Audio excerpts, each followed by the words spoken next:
Mike Kelly here with your Game 5 preview. Boston and St. Louis all tied at 2 in Boston. Huge game, obviously, for a number of reasons. And the big question going into this one, will Z or won't Z? Will we see Zdeno Chara in this game? As I tape this right now, no official word, but he did skate this morning. Looks like he'll be in, which is insane because the guy has a completely mangled jaw. He is a warrior. We'll wait and see if Zdeno Chara is on the ice, but either way, the guy's an absolute beast.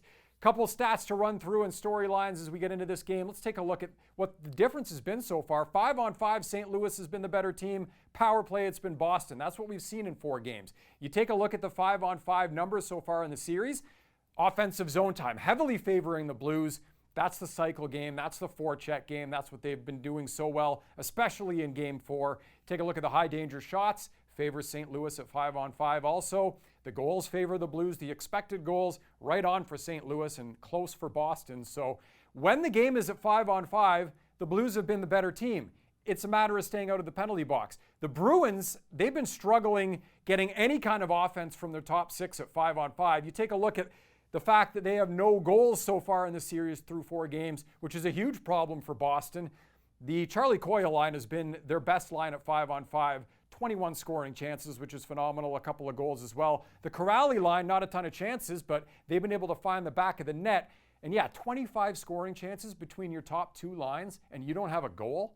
This is a game where these 2 lines have to get it going. And again, depending if Boston goes with 7D or not, maybe Backes comes out, maybe Pasternak double shifts a little bit, could be a little bit of a different look and maybe a way to kickstart that top 6 for the Boston Bruins. The power play. This is something that Boston has been really good at so far in this series. You see they're outscoring the St. Louis Blues 6-1 on the man advantage. 37.5% they're clicking at. The Blues power play has been an absolute disaster. It is slow moving. It is predictable. They're having a tough time getting shots through. I'm doing a breakdown tonight on That's Hockey on TSN with Gino Retta. If you live in Canada, check the show out at 7 o'clock Eastern on what St. Louis has to do to add some life to this power play. One specific adjustment that I think will absolutely make a difference for them. So check out That's Hockey on TSN at 7 Eastern if you can. Bruins, quick strike offense, great puck movement through the neutral zone into the offensive zone, unpredictable. That's why they've been so good on the power play. We'll look for more of that in Game 5. The goaltending matchup, some really interesting trends so far in the Stanley Cup final. Jordan Binnington, you see the big number there is high glove. Most goalies give up most goals in the top half of the net, so that's not a huge trouble spot for me. What I'm concerned about is the 5-hole. 3 goals, 5-hole already in 4 games in this series alone. When you look at the playoffs as a whole, that's been his weak area. Over 20% of the goals Binnington has allowed have been 5-hole, way higher than league average in the postseason. I've talked about it a bunch already.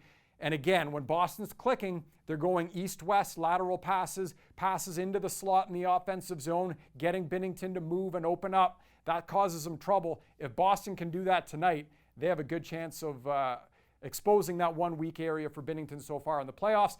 Tuukka Rask, this is really interesting. High blocker, everybody. 7 goals already he's allowed in the Stanley Cup final, high blocker. The St. Louis Blues, they're shooting there a lot. They're beating him there a lot. And even on the game-winning goal that O'Reilly scored on that rebound, it was a blocker saved by Rask, but a rebound that kicked out right into the slot that O'Reilly put home. So when you're watching the game tonight, keep an eye on how often St. Louis is shooting high blocker and if they're able to beat Tuukka Rask in that area of the net. Be sure to keep it locked on our channels on Twitter at The Point Hockey. We will have graphics and animations, updates going out all throughout the game. We'll see you then. Enjoy Game 5.